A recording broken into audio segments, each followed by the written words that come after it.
எனக்கு அண்ணாமலைஜி ரொம்ப பிடிக்கும். எந்த கூட்டம் இருந்தாலும் நான் போயிடுவேங்க.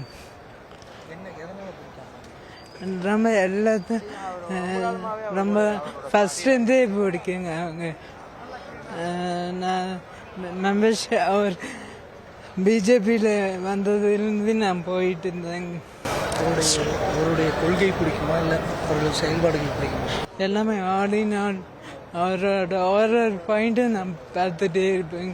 அவரோட பேட்டி எல்லாம் பார்த்துட்டே இருப்பேங்க. இந்த போதை இந்த மாநாடு பற்றி அந்த மாட டெய்லியும் பார்த்துட்டே இருப்பேன். அவரோட பாயிண்ட்டும் நல்லா பிடிக்குங்க. ரொம்ப எழுச்சியான பேச்சுங்க, அருமையாக இருந்துச்சு. வருங்கால இளைஞர்கள் வந்து கண்டிப்பாக இதை பார்த்து நல்ல மோட்டிவ் ஆகி கண்டிப்பாக வருவாங்க. மகளிர்களுக்கும் கண்டிப்பாக அண்ணா வந்து அடுத்தது அரசியல் கட்சி ஆரம்பிக்கிறேன்னு சொல்லியிருக்காரு. நாங்கள் ரொம்ப வரவேற்கிறோம். எங்களுக்கு ரொம்ப எழுச்சியாக இருக்குது. அதாவது கடந்த காட்சியில் இந்த திராவிட கட்சிகள் எல்லாம் ஒழிச்சு கட்டிட்டு இப்போ புதுசாக ஒரு அரசியல் வந்திருக்கு. அதையும் அண்ணா வந்து வெயிட் பண்ணலாம், ஒரு வருஷம் வெயிட் பண்ணி பார்த்து அடுத்த கட்டத்தை நம்ம நகருவோம்னு சொல்லியிருக்காரு. எங்களுக்கு ரொம்ப தன்னம்பிக்கையாக புத்துணர்ச்சியாக நாங்கள் வெளியே போகிறோம். இன்னைக்கு இந்த மாநாடு முடிச்சுட்டுங்க. அண்ணாமலை அண்ணா பேச்சு வந்து நம்ம சொல்லி தான் எல்லாருக்கும் தெரியணும்னு அவசியம் இல்லை. ஸோ இன்னைக்கு சரவெடி மாதிரி நல்ல பேசியிருக்கிறாரு. ஸோ எல்லாரும் எதிர்பார்த்து வந்த ஒரு விஷயம்தான். போதையில்லா தமிழகம் அப்படிங்கிறது தான் இன்னைக்கு அவருடைய ஹெட்லைனே. ஸோ அதையும் பேசியிருக்கிறாரு. ஒரு 6 மந்த்துக்கு அப்புறமா அவர் கட்சி ஆரம்பிப்போம் அப்படிங்கிறதையும் ரொம்ப கான்ஃபிடென்ட்டாக சொல்லியிருக்கிறாரு. இது வந்து நாங்கள் எல்லாரும் எதிர்பார்த்த ஒரு விஷயம், எதிர்பார்த்துக்கிட்டு இருக்கிற விஷயம்.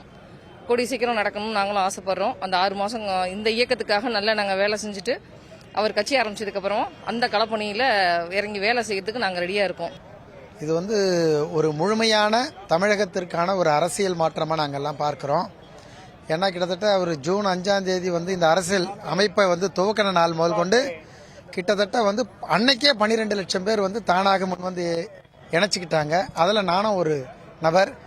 உண்மையாலுமே வந்து பார்த்தீங்கன்னா ஒரு முழுமையான நிரந்தரமான தமிழக மக்களுடைய மாணவர்கள் மட்டுமல்ல, எதிர்கால சந்ததியினர் எல்லோருக்குமே வந்து ஒரு நல்ல ஆட்சியை, நல்ல ஒரு சூழ்நிலையை உருவாக்கி கொடுக்க முடியும்னா அது அண்ணாமலை அவர்களுடைய தலைமையில தான் அது முடியுன்ற நம்பிக்கை இங்கே வந்திருக்கக்கூடிய எல்லாருமே வந்து தெரியப்படுத்தியிருக்காங்க.